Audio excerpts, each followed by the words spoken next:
मित्राणि नमो नमः। अद्य अहं पुनः आगतोऽस्मि स्वकीय यूट्यूब् चैनल् माध्यमेन।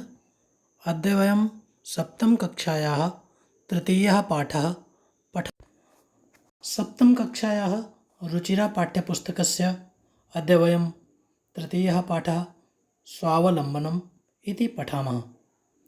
स्वावलम्बनम् अर्थात् आत्मनिर्भरता। यदि हम आत्मनिर्भरता की बात करें तो सबसे पहला प्रश्न आता है कि आत्मनिर्भरता कैसे होती है। तो आत्मनिर्भरता अपने सभी कार्यों को स्वयं करना ही आत्मनिर्भरता कहलाता है। जैसे विद्यालय जाने के समय अपने कपड़े स्वयं पहनना, पुस्तकें अपनी बैग में स्वयं रखना, स्वयं अपने पदवेश को धारण करना यानी जूते चप्पल पहनना और स्वयं विद्यालय जाना।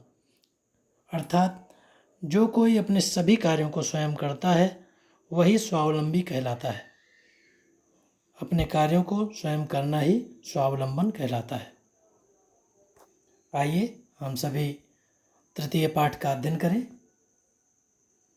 तृतीय पाठ में दो मित्रों के विषय में वर्णन किया गया है, जिसमें एक अत्यधिक धनी है और दूसरा निर्धन परिवार से है। कृष्णमूर्ति श्रीकंठश्च मित्रे आस्ताम।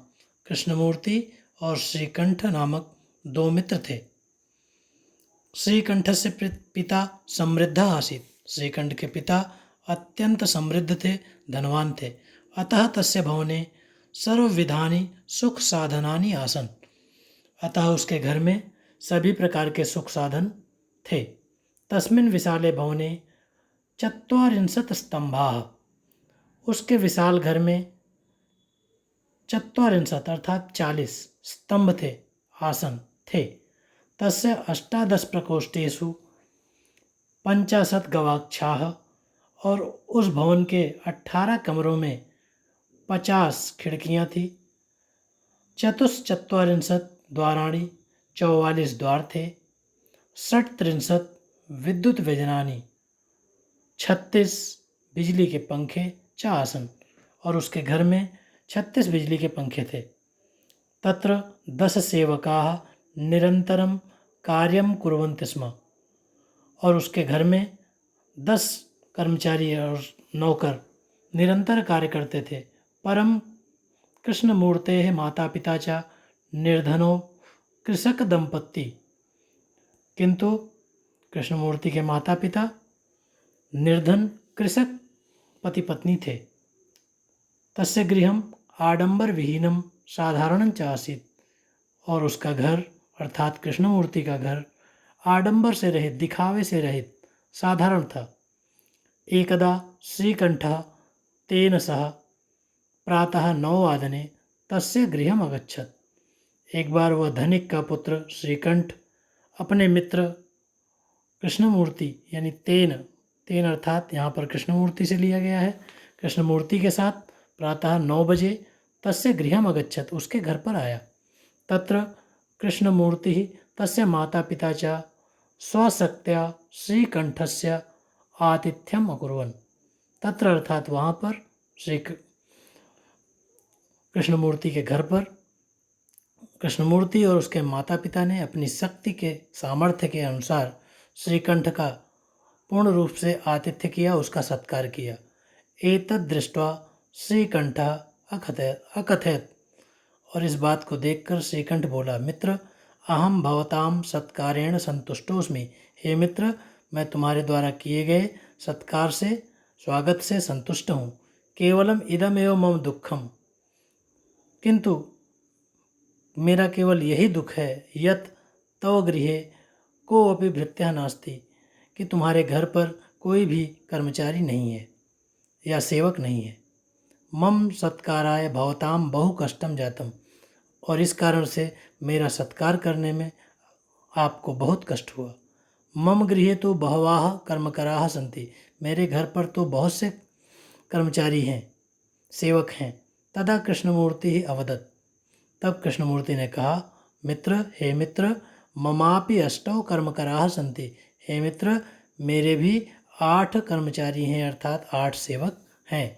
ते च और वे, ते अर्थात वे, च अर्थात और वे 2 पादौ 2 हस्तौ 2 नेत्रे, वे 2 पैर 2 हाथ और 2 नेत्र हैं।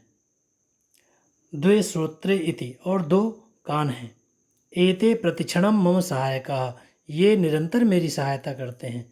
किंतु तव भृत्याः सदैव सर्वत्र च उपस्थिताः भवितुं न शक्नुवन्ति, किंतु तुम्हारे भृत्य या कर्मचारी सेवक सर्वत्र सभी जगह सदैव हमेशा उपस्थित हो नहीं सकते हैं। भवितुम न शक्नुवन्ति, न शक्नुवन्ति अर्थात वहाँ पर नहीं सकते हैं। शक्नुवन्ति का अर्थ होता है सकते हैं, भवितुम हो सकते हैं।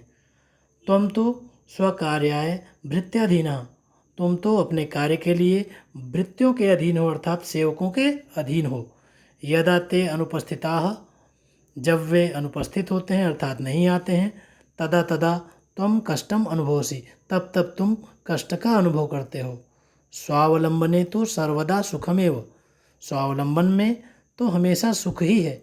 न कदापि कष्टम भवति, और कभी भी कष्ट नहीं होता है। श्रीकंठः अवदत् मित्र तव वचनानि श्रुत्वा मम मनसि महती प्रसन्नता जाता।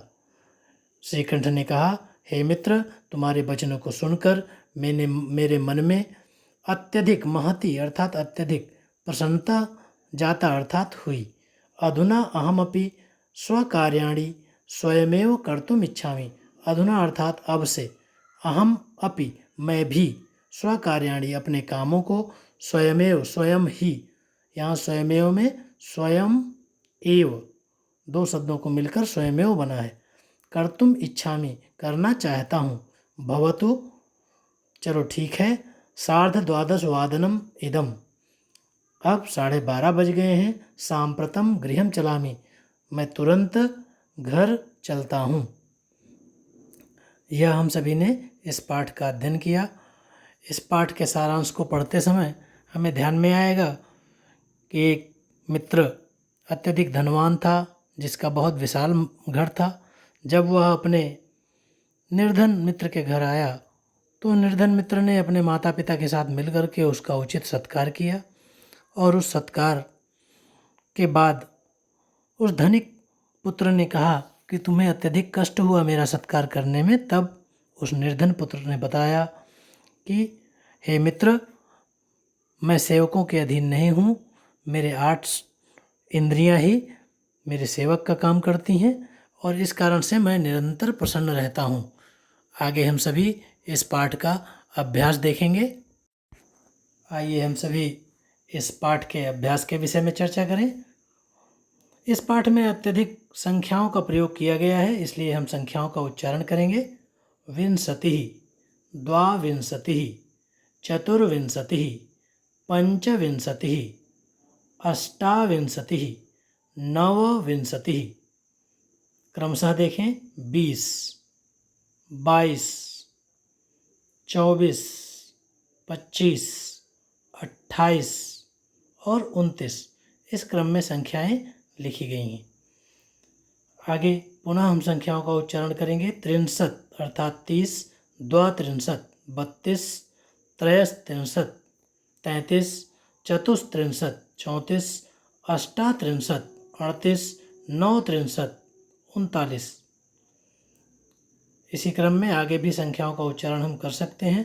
चत्वारिंशत्, द्विचत्वारिंशत्, त्रयश्चत्वारिंशत्, चतुश्चत्वारिंशत्, सप्तचत्वारिंशत्, 50 अर्थात 50। आगे हम सभी लेखन कार्य करेंगे। दूसरे अभ्यास में कस्य भवने सर्वविधानि सुख साधनानि आसन्, तो यहाँ आप देख सकते हैं पाठ में श्रीकंठस्य पिता समृद्ध आसीत्, अतः तस्य भवने सर्वविधानि सुख साधनानि आसन्। उत्तर में हम इसे छोटा भी कर सकते हैं। श्रीकंठस्य भवने सर्वविधानि सुख साधनानि आसन्। इसी क्रम में कस्य गृहे कोऽपि भृत्यः नासीत्, कृष्णमूर्तेः गृहे कोऽपि भृत्यः नास्ति। श्रीकंठस्य आतिथ्यम के अकुर्वन्, श्रीकंठ का आतिथ्य किसने किया? तो श्रीकंठस्य आतिथ्यम कृष्णमूर्ति तस्य माता पिता च अकुर्वन्, कृष्णमूर्ति और उसके माता पिता ने किया। सर्वदा कुत्र सुखम, सर्वदा सुख कहाँ पर है? तो सर्वदा स्वावलंबने सुखम। श्रीकंठः कृष्णमूर्तेः गृहं कदा अगच्छत्? प्रातः 9 वादने अगच्छत्, ऐसा हमने पाठ में पढ़ा। कृष्णमूर्तेः कति कर्मकराः सन्ति? कृष्णमूर्तेः अष्टौ कर्मकराः सन्ति, 8 भृत्य कर्मचारी हैं। आगे चित्रों की गणना करके हमें संख्या लिखनी है। 18 एकविंशतिः 50 षट्त्रिंशत् चतुर्विंशतिः त्रयस्त्रिंशत्। मंजूषा से शब्दों को चुन करके संख्या के सामने उसे लिखना है। अष्टाविंशतिः सप्तविंशतिः त्रिंशत् एकत्रिंशत् चतुर्विंशतिः चत्वारिंशत् पंचाशत्। मंजूषा के चित्रों को देख करके हमें वाक्य की रचना करनी है। यहाँ पर हमें जैसे 3 चित्र दिखाई दे रहे हैं। एक में एक कृषक अकेले खेत की जुताई कर रहा है, दूसरे में 2 फावड़े से खुदाई कर रहे हैं और तीसरे में 3 कृषक धान की रुपाई कर रहे हैं। तो यहाँ पर हम सभी यदि वाक्य बनाएं तो बहुत आसानी से वाक्य बनाए जा सकते हैं। जैसे एषः कृषकः क्षेत्रम कर्षति, एक कृषक यानी यह कृषक खेत की जुताई कर रहा है। एतौ कृषकौ यानी 2 कृषक क्या कर रहे हैं? यहाँ हम देख सकते हैं कृषकौ खनन कार्यम कुरुतः, एते कृषकाः धान्यम रोपयन्ति, ये कृषक धान की रुपाई कर रहे हैं। अगले अभ्यास में हम सभी समयवाचक शब्दों को लिखेंगे।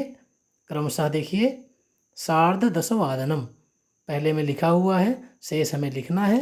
तो हम सभी आगे एक बार देखते हुए पंचवादनम सप्तवादनम सार्धत्रिवादनम सार्धद्विवादनम 9 वादनम एकादश वादनम सार्धद्वादश वादनम, इसी क्रम में यहाँ देख करके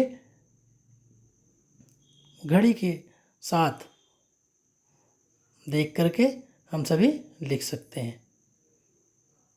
यहाँ चित्र के साथ दिखाया गया है। छोटी सुई वादन की सूचक होती है और बड़ी सुई निमेष अर्थात मिनट की सूचक होती है। आधा घंटा अधिक होने पर सार्ध का प्रयोग करते हैं। तो वो चीज़ें यहाँ हम सभी कर सकते हैं। घड़ी के विषय में विस्तार से जानने के लिए 1 घंटा अभ्यंतरे 60 निमेषाः भवन्ति, 63 निमेषाः अर्धघण्टा, 15 निमेषाः पादघण्टा, 45 निमेषाः पादोनघण्टा। एतादृशम् अभ्यासं वयं कुर्मः। अभी हमने ऊपर जो ये अभ्यास देखा था, इस अभ्यास को हम सभी आगे देख करके लिखेंगे। 10:30 वादनम सप्तवादनम सार्धद्विवादनम एकादशवादनम सार्धचतुर्वादनम सार्ध-1 इसी क्रम में इधर भी है। पंचवादनम सार्ध-3 9 सार्ध-2 अष्टवादनम सार्ध-7 अगले में हम सभी सप्तम अभ्यास में मंजूषा से उचित पदों को चुन करके, संख्यावाचक पदों को चुन करके वाक्य को पूर्ण करेंगे। ऋतवः कति भवन्ति? षड् ऋतवः भवन्ति। मासाः 12 मासाः भवन्ति। एकस्मिन् मासे 63 अथवा 31 30 अथवा 31 दिन होते हैं। दिवसाः भवन्ति। फरवरी मास से सामान्यतया 28 दिनानि भवन्ति, सामान्यतया 28 दिन होते हैं। फरवरी मास में अधिक मास में 1 दिन बढ़ जाता है, अर्थात हर तीसरे वर्ष 29 दिन का फरवरी का महीना होता है। मम शरीरे 2 हस्तौ स्तः, हमारे शरीर में 2 हाथ हैं। यहाँ हम सभी भारतीय मासों की गणना यहाँ कर सकते हैं। भारतीय वर्ष गणनायाः अनुसारं मासाः 12 सन्ति। चैत्र वैशाखः ज्येष्ठः आषाढ़ः श्रावणः भाद्रपदः अश्विनः कार्तिकः मार्गशीर्षः पौषः माघः फाल्गुनम्। ऋतवः के सन्ति? वसंत, ग्रीष्म, वर्षा, शरद, हेमंत, शिशिर इति षड् ऋतवः सन्ति। ये 6 ऋतुएं हैं। हम सभी ऋतुओं के विषय में भी यहाँ जान सकते हैं। धन्यवादः। अग्रिम पाठं स्वीकृत्य अहं पुनः आगच्छामि। देखते रहिए मेरा YouTube चैनल। धन्यवाद।